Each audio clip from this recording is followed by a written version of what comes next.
Good afternoon, everyone. Good afternoon to my students and all.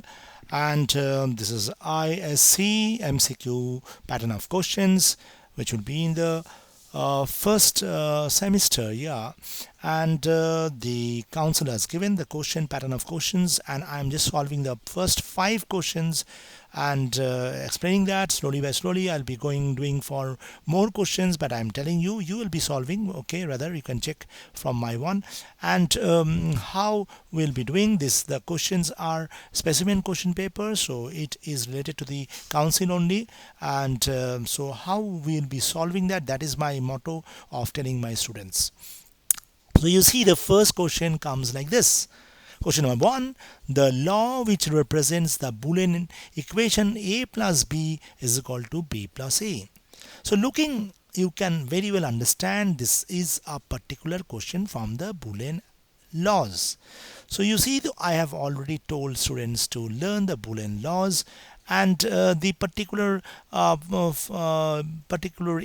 equations I will tell, or rather the particular expressions related to that. So over here, the equation given, Boolean equation given, is that A plus B is equal to B plus A. You can find out that variables are interchanging, the variables are reordering, but the sum you do reorder, or the product you reorder, and you know that it falls under the commutative law.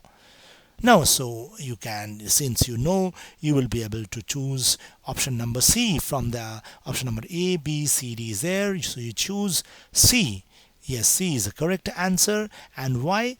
As a finite sum or product among variables remains unchanged by reordering the variables. So you have seen that by reordering the variables is changed, so it will fall under the commutative law.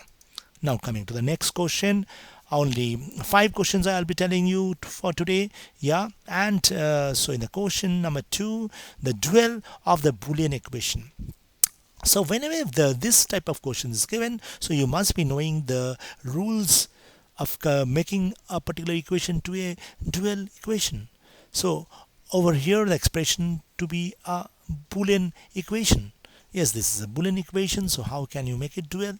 So x plus y dot 1 is equal to x plus y is what? So you see, there are rules for that duality is plus will be converted to dot. So you see, plus is converted to dot over here. Yes, over here you can find. But at the same time, 1 should be converted to 0.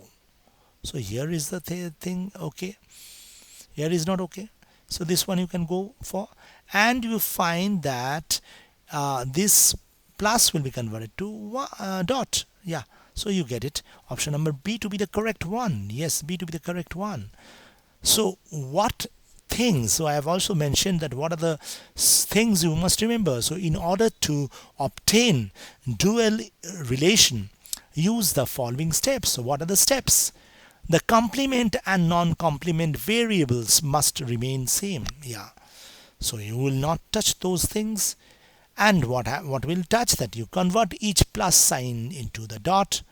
Yes, that means the plus means the sum to multiplication, and 1 to 0 and 0 to 1. So then you get the answer for that thing, that option number B, it should be the correct one, and here it is done accordingly to the law. Now we come to the next question, that is question number 3. If A is equal to 1, B is equal to 0, C is equal to 0, and D is equal to 1, then max term will be, so there is a mean term, there is a max term, mean term, sum of the product, max term, you find the product of sum.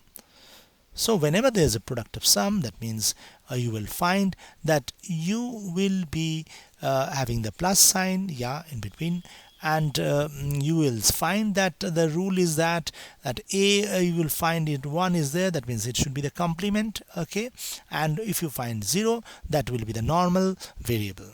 So over here, if you choose this, you can very well understand this is going perfectly match.